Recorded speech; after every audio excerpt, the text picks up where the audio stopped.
What is scam that so many fall for without realizing? Buying bottled water. My uncle has had a lifetime of scamming people. He'd buy out a business, take all of their clients and assets and then shut down the business. None of his businesses worked out for long, and he owed a lot of people a lot of money.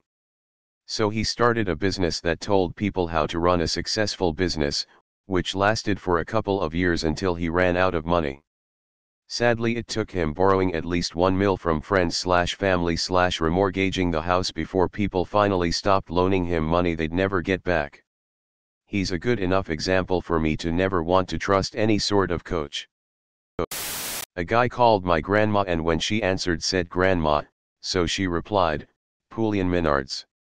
He then said, "Yeah, it's me," and then went on to say how I was in jail in the Caribbean and needed her to wire money. My dad's in the other room and realizes what's going on and then gets on the phone and puts an end to it. Funniest part to me was my dad told me for about 5 seconds I was really hurt that if you were in jail I wouldn't be the first person you'd call. Anyways, the elderly can get so easily scammed these days, it's sad. Oh shit. BTW cruise ships will call your family members if you don't make it back to the ship in time. And you can be randomly in the Caribbean somewhere when this happens. Though, I have no idea why they'd even do this.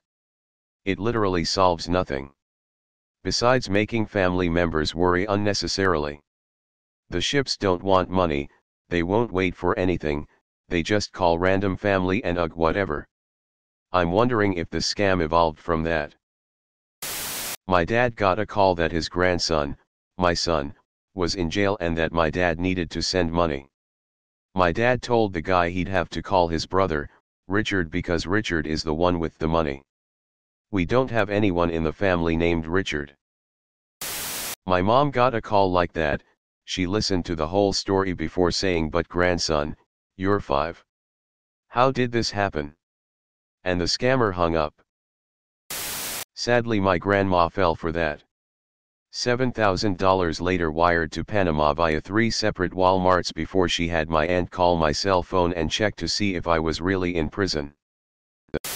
Man, kind of rude of your grandma to tell a stranger to pull on her nards. Def gonna start telling scam callers to pull on my nards.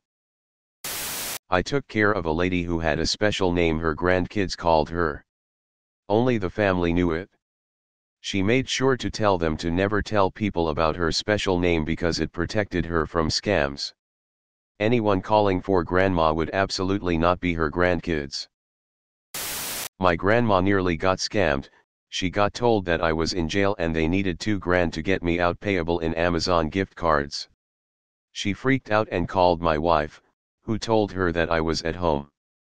I then had to explain to her that bail is only payable in cash in Canada and that she was being scammed.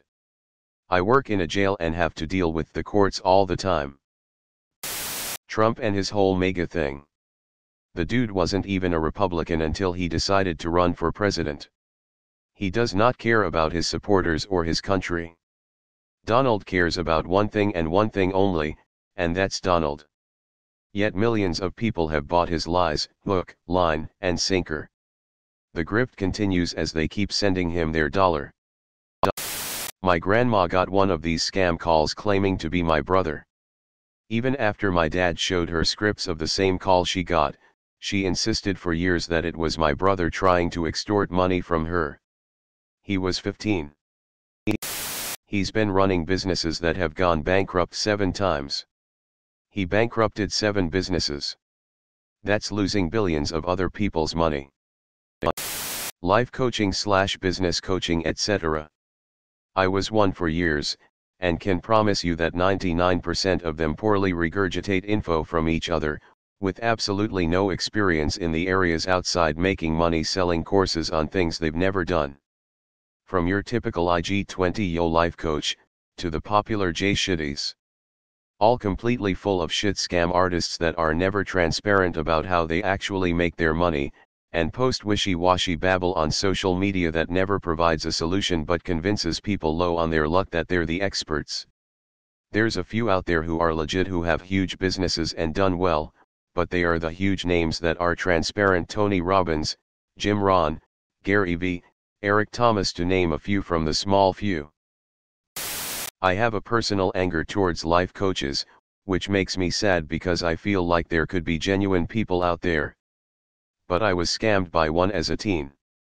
I was very overweight and miserable and found a woman who had lost a lot of weight and was even on the news. I related to her with life experiences.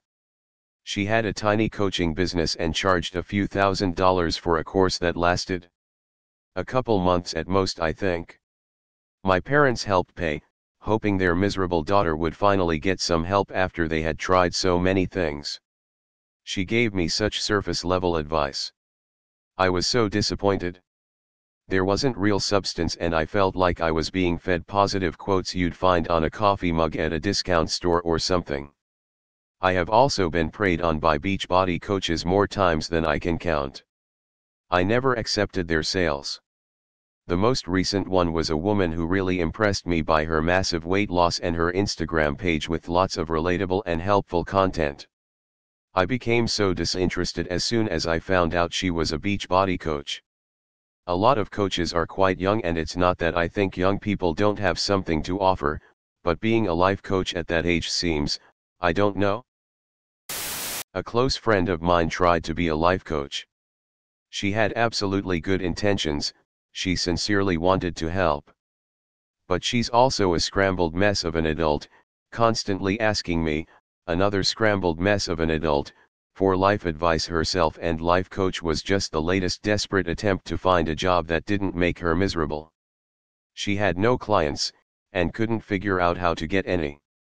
She even tried offering to advise people for free, so they'd at least tell their friends how great she was, but there were no takers even for free. She asked me again for advice, so I told her, well, I have this friend who could probably use her life coaching assistance. And then I went on to describe her, the girl trying to be a life coach in a very obvious way. Now, what life advice would you give my friend? She quit being a life coach that day. My friend, who is a jerk, quit his job and said he is now an executive coach. You failed at your own career and you're a jerk. How can he coach anyone? I've known two people who were life coaches to help people be successful in life.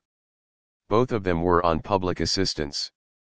They pretended to be business people, but their businesses weren't profitable. Hence, the public assistance. One of them had just taken an internet course about how to do it. She would do her coaching calls while high. She posted fake pics on social media to make it look like she was rich, but it wasn't her stuff. 99% of life coaches are no different than your average influencer. Way too young to have any real insight or experience, and only doing this job because they are actively failing at their own life.